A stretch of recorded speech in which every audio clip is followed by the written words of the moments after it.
നമസ്കാരം. നമസ്കാരം. പിന്നെ എനിക്കറിയില്ലേ.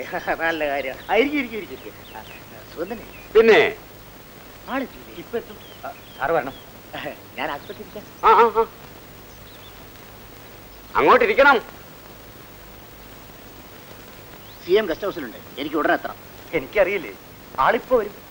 എന്റെ കാറാ വിട്ടിരിക്കുന്നത്. പണിക്കൊരു ആളെങ്ങനെയാ? വെറും വാചടിയുള്ളൂ അതോ? എനിക്ക് അച്ചട്ടാ, എന്റെ കാര്യങ്ങൾ പറഞ്ഞൊക്കെ വളരെ കൃത്യമായിട്ട് നടന്നിട്ടുണ്ട്. ആഭ്യന്തരമന്ത്രിക്ക് വൈദ്യുതി വകുപ്പ് കൂടി കിട്ടിയതായി പത്രത്തിൽ കണ്ടല്ലോ. അത് കുറച്ചു ദിവസത്തേക്കേ ഉള്ളൂ. അതെ, കുറച്ചു ദിവസത്തേക്കേ ഉള്ളൂ.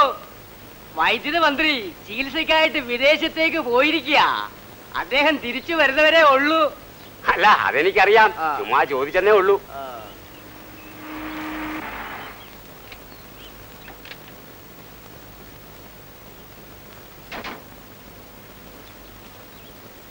നമസ്കാരം. നമസ്കാരം. അകത്തോട്ട് ചെല്ലേ. സാറേ, ഈ നാട്ടിലുള്ളവർക്കെല്ലാം വലിയ വിശ്വാസമാ. അത്രയ്ക്ക് അച്ചട്ടാ. ഇപ്പോ സമയം അല്പം മെച്ചമായതുകൊണ്ട് നമ്മൾ വിചാരിച്ച കാര്യങ്ങളൊക്കെ വളരെ ബുദ്ധിമുട്ട് കൂടാതെ നടക്കും. 10-15 ദിവസം കൂടി കഴിഞ്ഞാൽ പിന്നെ 3-4 മാസത്തേക്ക് വളരെ സൂക്ഷിക്കണം. എന്ത് സംഭവിക്കും? മന്ത്രിസ്ഥാനം പോവോ? സംഭവിക്കാം. ഞാൻ മാത്രമോ അതോ കൂടെ ഇങ്ങ് വരുമോ? ഞാൻ സാറിന്റെ കാര്യം മാത്രമല്ലേ നോക്കിയുള്ളൂ. അതെങ്ങനെയാണ് ഞാൻ മാത്രം പുറത്തു പോവുക? എന്നെ പുറത്താക്കിയിട്ട് ബാക്കിയുള്ളവർ അവിടെ ഇരിക്കുവോ? എന്നോട് ചോദിച്ചാ ഞാൻ കണ്ടത് പറഞ്ഞു. ഒരു കാവടിക്കാരൻ വന്നിരിക്കുന്നു. അവിടെ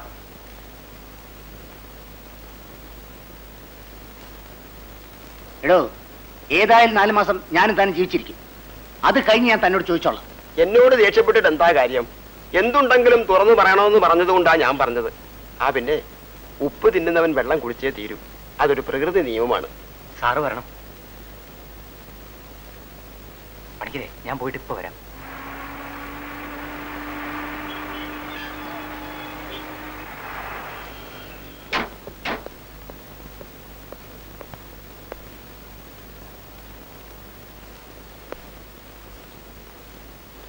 ആരൊക്കെ എത്തിയിട്ടുണ്ട്? CM PWD മിനിസ്റ്റർ എത്തിയിട്ടുണ്ട്. വേറെ ആരും എത്തിയില്ലേ? ഇല്ല.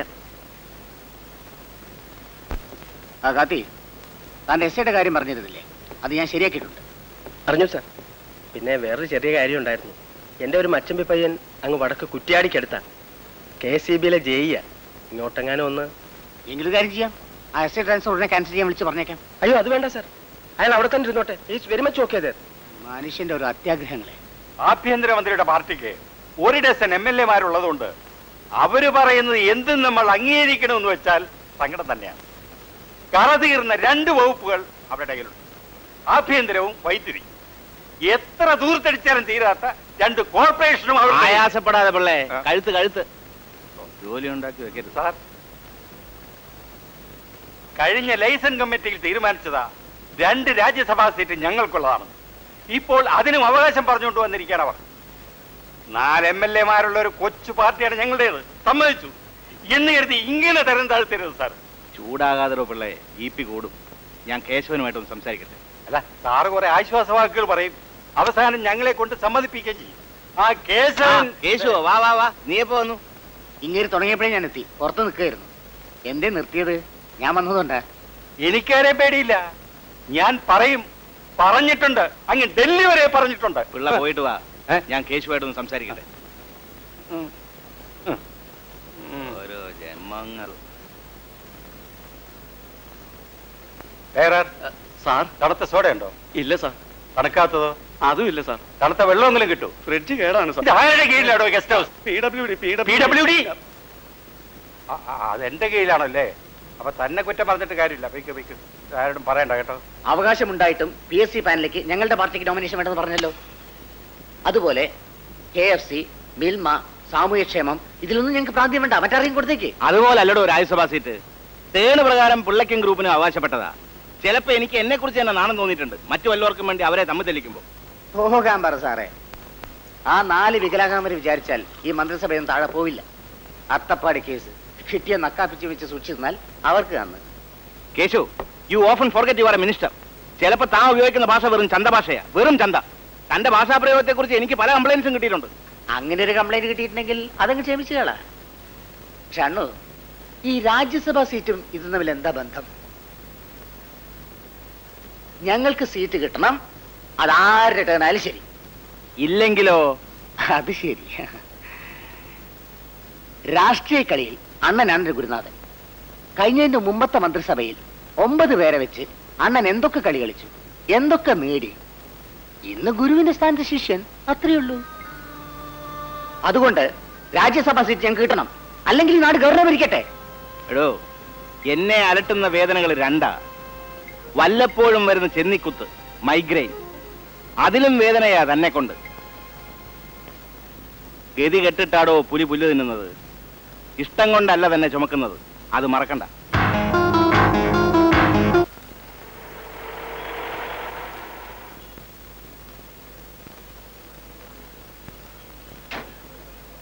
നമസ്കാരം. നമസ്കാരം. നമ്പ്യാർ എപ്പോഴെത്തി? കുറച്ചു നേരമായി.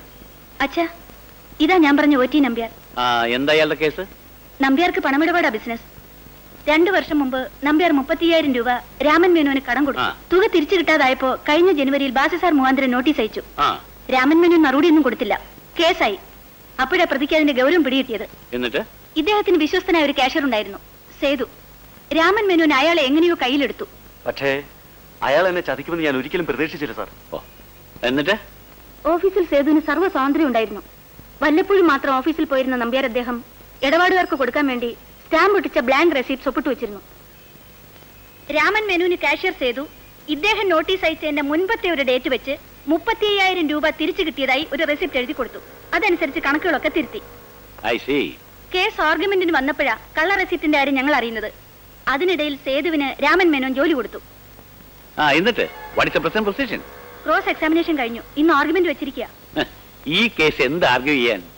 കേസ് തള്ളാൻ ഇയാൾ ഒപ്പിട്ട ക്യാഷ് രജിസ്റ്റർ മാത്രം പോരെ? പോരാത്തതിന് 2-3 പറ്റിയ സാക്ഷികളെ നിർത്തിയിട്ടുണ്ട് അവര്. MC മേനോനല്ലേ ജഡ്ജ്? കോടതി ചെലവ് സഹിതം കേസ് തള്ളും. മൈസൂരട്ട് എന്നെ മണ്ടനെന്ന് വിളിച്ചതോ? അത് ഞങ്ങളുടെ ക്ലോസ് ഫ്രണ്ട്സ് ആയതുകൊണ്ടല്ലോ. സാറേ, ലോ കോളേജിന്റെ വരാന്തയിൽ കൂടി നടന്ന ഒരുത്തം വാദിച്ചാൽ ജയിക്കുന്ന കേസാണ് സാറ് കുട്ടിച്ചോറാക്കിയത്. കള്ളൻ സ്വയം വാദിച്ച് ജയിച്ചു എന്ന് പറഞ്ഞാൽ ആരെങ്കിലും വിശ്വസിക്കൂ? അല്ല, സാർ ഇതുവരെ ഏതെങ്കിലും കേസ് ജയിച്ചിട്ടുണ്ടോ? ഒരു പ്രാവശ്യം എന്റെ ഒരു പേഴ്സണൽ കേസ് വേറൊരു വക്കീലിനെ വെച്ച് വാദിപ്പിച്ചു. ആ കേസ് ഞാൻ ജയിച്ചു. സാറിനെ ഞാൻ സമ്മതിച്ചിരിക്കുന്നു. Good morning. Good morning. Good morning Pothan sir. Senior ഇന്നിവിടെ ഹൈക്കോർട്ടിലാണോ? അറിയില്ല. ഞാനൊരു 3 മാസം മുമ്പ് ഒരു 300 രൂപ വായ്പയായി വാങ്ങിയിരുന്നു. ഞാനത് മറന്നിട്ടില്ല. ഞാൻ ചോദിച്ചില്ലല്ലോ. അത് ശരി. പിന്നെ അതൊന്ന് റൗണ്ട് ആക്കിയാൽ കൊള്ളാമായിരുന്നു. ഒരു 200 കൂടെ കിട്ടിയാൽ 500 പറയാൻ എളുപ്പമുള്ള സംഖ്യ. ഇന്ന് ഏതായാലും ഇല്ല. വേണ്ട, നാളെയോ മറ്റന്നാളോ സൗകര്യം പോലെ റൗണ്ട് ആക്കി കിട്ടിയാൽ മതി. നോക്കട്ടെ. യുവർ ഓണർ, CMP 37/88 അന്യായക്കാരനായ മിസ്റ്റർ OT നമ്പ്യാർ മേപ്പടി കേസിലെ പ്രതിയായ രാമൻ മേനോൻ നൽകിയ റെസീറ്റിലുള്ള ഒപ്പ് തന്റെ തന്നെയാണെന്ന് കോടതി മുമ്പാകെ സമ്മതിച്ചിട്ടുണ്ട്. കൂടാതെ 3, 5, 7 സാക്ഷികൾ രാമൻ മേനോൻ പൈസ തിരിച്ചു തന്നതായി നമ്പ്യാർ പറഞ്ഞതായും മൊഴികൾ നൽകിയിട്ടുണ്ട്. സാഹചര്യം കൊണ്ടും സന്ദർഭം കൊണ്ടും മറ്റൊരു ജോലി തേടിപ്പോയ കാഷ്യർ സേതു തന്റെ മുതലാളിയായിരുന്ന മിസ്റ്റർ OT നമ്പ്യാരെ വഞ്ചിച്ചു എന്നുള്ള വാദിഭാഗം വക്കീലിന്റെ വാദം നിലനിൽക്കുന്നതല്ല. മേൽപ്പറഞ്ഞ സാക്ഷ്യങ്ങളും മൊഴികളും കണക്കിലെടുത്ത് ബഹുമാനപ്പെട്ട കോടതി ഈ കേസ് ചെലവ് സഹിതം തള്ളണം എന്നപേക്ഷിക്കുന്നു. കൂടാതെ സമൂഹത്തിൽ മാന്യനായ എന്റെ കക്ഷിയുടെ തൽപ്പേര് കളങ്കപ്പെടുത്തുവാൻ വാദിയും മറ്റു ചിലരും ചേർന്ന് നടത്തിയ ഗൂഢാലോചനയുടെ ഭാഗമാണ് ഈ കേസ്. അതുകൊണ്ട് അതിനെതിരെ നടപടിയെടുക്കാൻ അനുവദിക്കണമെന്നും കോടതിയോട് അഭ്യർത്ഥിക്കുന്നു. Have you anything to say Mister Bhaskar Pillai? Yes your honour. പ്രതിയായ രാമൻ മേനോനെ റീ എക്സാമിൻ ചെയ്യാൻ അനുവദിക്കണം. Why? Already cross examination is over. 1-2 points വിട്ടുപോയി, അതൊന്ന് ക്ലാരിഫൈ ചെയ്യണം. Any objection Mister Thomas? Nothing your owner.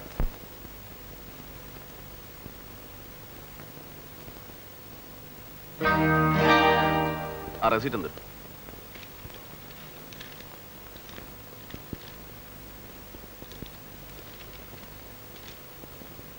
ഇത് നിങ്ങൾ തിരിച്ചു കൊടുത്ത പണത്തിന് നമ്പ്യാർ തന്നെ തന്ന റെസീറ്റ് ആണല്ലോ? അതെ. സൂക്ഷിച്ചു നോക്കിക്കൊള്ളാം. പിന്നെ അല്ല ഇല്ലാന്നൊന്നും പറയരുത്. അതെ. ഡേറ്റും വാചകങ്ങളും എമൗണ്ടും എല്ലാം. അതെ. നിങ്ങൾക്ക് എത്ര വയസ്സായി? 40. ഈ 40 വയസ്സ് പ്രായത്തിനിടയ്ക്ക് ഒരിക്കലെങ്കിലും നിങ്ങൾ സത്യം പറഞ്ഞിട്ടുണ്ടോ? Your honour, he is asking unnecessary questions. No your honour, I have asked only the right question. എന്റെ 12 വർഷത്തെ വക്കീൽ ജീവിതത്തിനിടയ്ക്ക് ഇത്രയും മോശപ്പെട്ട ഒരു ഫ്രോഡലൻസ് ഞാൻ കണ്ടിട്ടില്ല, കേട്ടിട്ടില്ല. ഈ നിൽക്കുന്ന സമൂഹത്തിലെ മാന്യൻ അത്യാവശ്യത്തിന് തന്നെ സഹായിച്ച സുഹൃത്തിന് മാത്രമല്ല, ഗവൺമെന്റിനെയും കോടതിയെയും സമൂഹത്തെയും ഒരുപോലെ വഞ്ചിച്ചു. Your honour, mister Bhaskar Pillai, why unnecessary statements? You come to the point. I am coming to the point, Your Honor. This document may be marked. ഈ റെസീറ്റ് 1988 ജനുവരി മാസം 7-ാം തീയതി OT നമ്പ്യാർ പണം തിരിച്ചു കിട്ടിയതായി ഇദ്ദേഹത്തിന് എഴുതി കൊടുത്തതാണ്. ഈ റെസീറ്റിൽ ഒട്ടിച്ചിരിക്കുന്ന റവന്യൂ സ്റ്റാമ്പ് 1988 ജൂൺ മാസത്തിൽ മാത്രം ഗവൺമെന്റ് പുറപ്പെടുവിച്ചിട്ടുള്ളതാണ്. അതിനെ സാക്ഷ്യപ്പെടുത്തുന്ന സ്റ്റാമ്പ് ഓഫീസറുടെ സത്യവാങ്മൂലമാണ് ഞാൻ നേരത്തെ പ്രൊഡ്യൂസ് ചെയ്തിട്ടുള്ള ഡോക്യുമെന്റ്. 88 ജൂൺ മാസത്തിൽ മാത്രം ഗവൺമെന്റ് പുറപ്പെടുവിച്ച റവന്യൂ സ്റ്റാമ്പ് 88 ജനുവരി മാസം OT നമ്പ്യാർ ഇദ്ദേഹത്തിന് എഴുതി കൊടുത്ത റെസീറ്റിൽ എങ്ങനെ വരും? മായയോ മന്ത്രമോ?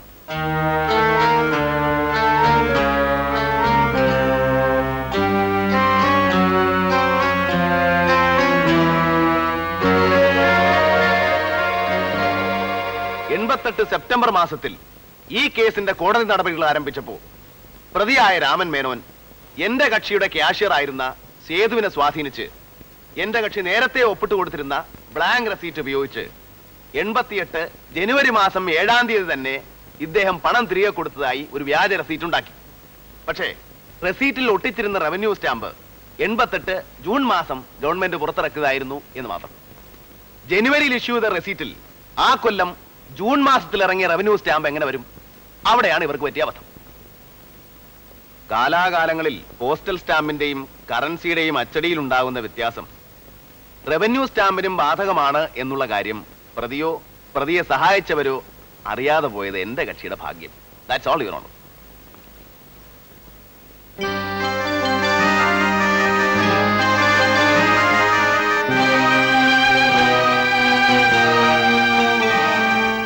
എന്താ പേരെ, സന്തോഷമായില്ലേ? ഓ, തോറ്റു തുന്നം പാടുമെന്ന് വിചാരിച്ചിരുന്ന കേസാ, സാറായതുകൊണ്ട്. ആ കേസിന്റെ വിധിപ്പറപ്പ് വാങ്ങിക്കണം, ആശാനോട് പറഞ്ഞാൽ മതി. പിന്നെ എന്റെ ബാക്കി ഫീസ് കൃത്യമായിട്ട് എത്തിച്ചേക്കണം. ഓ, ഞാൻ എത്തിച്ചോളാം. ഞാൻ പോയിട്ട് പിന്നെ വരാം.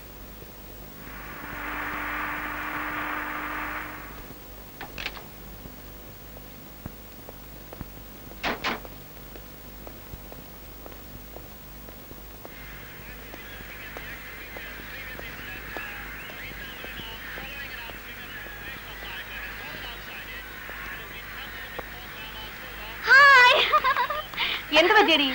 നീ എന്താ ഇപ്പൊ കൈയടിച്ചത്? ഒന്നുമില്ലമ്മേ. നീ വന്നോ? ഞാൻ അറിഞ്ഞതേ ഇല്ല. എങ്ങനെ അറിയാനാ? അതിനകത്തല്ലേ ശ്രദ്ധ. അമ്മയ്ക്കും പിടിച്ചോ ഈ ഭ്രാന്ത്? നീ ചായ എടുത്തുണ്ടോ? ചായ എടുത്തുണ്ട് വരാൻ.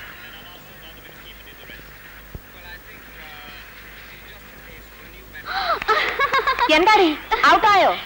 ഒന്ന് ചുമ്മാ ഇരിക്കുമേ. ഔട്ടൊന്നും ആയില്ല, ആകുമ്പോ പറയാം. ഡീ, അവന് ചായ എടുത്തു കൊടുക്ക. അമ്മ പോയി എടുത്തു കൊടുക്ക.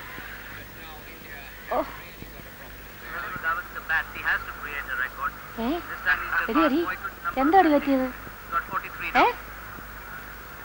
ഗവാസ്കർ ഔട്ടായോ? ഗവാസ്കർ ഒന്നും കളിക്കുന്നില്ലമ്മേ, ഇത് പഴയ കളിയുടെ കാര്യം പറഞ്ഞതാ. ഓ, എനിക്ക് അറിഞ്ഞുകൂടായിരിക്കും. ഓ, അത് കൊള്ളാം. ഇന്ത്യ തോറ്റു, വെറും 3 റൺസിന്. നന്നായി പോയി. ആ വെൻസർക്കാർ വെറുതെ റണ്ണൌട്ട് ആയതാ, അതാ ഇന്ത്യ തോറ്റത്. ഇന്ത്യ തോറ്റോ? നിന്നോട് ഞാൻ എപ്പോഴേ പറഞ്ഞതല്ലേ TV ഇടയ്ക്കിടയ്ക്ക് ഒന്ന് ഓഫ് ചെയ്യണമെന്ന്. ആഹാ, TV ഇടയ്ക്കിടയ്ക്ക് ഓഫ് ചെയ്താ ഇന്ത്യ ജയിക്കോ? ഒന്ന് ഓഫ് ചെയ്ത് നോക്കിയാൽ എന്താ നിനക്ക്?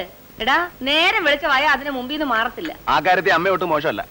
എടാ മോനെ, നീ ഇവിടുത്തെ STD കട്ട് ചെയ്തോ? കട്ട് ചെയ്തു. കഴിഞ്ഞ മാസം 6000 രൂപയായിരുന്നു ബില്ല്. എനിക്ക് അതിനുള്ള ശേഷിയില്ല. 6000 രൂപ? കണ്ട സിനിമയുടെ കഥയൊക്കെ ബാംഗ്ലൂരിലും മദ്രാസിലുള്ള ചേടത്തി അനിയത്തെയൊക്കെ ഫോണിൽ കൂടെ പറഞ്ഞു കേൾപ്പിക്കുമ്പോ ആലോചിക്കണം. ഇനി വല്ല കവറോ ഇല്ലോണ്ടോ വാങ്ങിച്ചുതരാം. അതിൽ കൂടുതൽ കഥ പറച്ചിൽ മതി. പാവം എന്റെ അമ്മ. ഇനിയിപ്പോ എന്ത് ചെയ്യും? ചിറ്റയും കുഞ്ഞമ്മയും കഥ പറഞ്ഞ് കേൾപ്പിക്കണ്ടേ? Trunk book ചെയ്യാല്ലേ? പൊടി എവിടുന്ന്?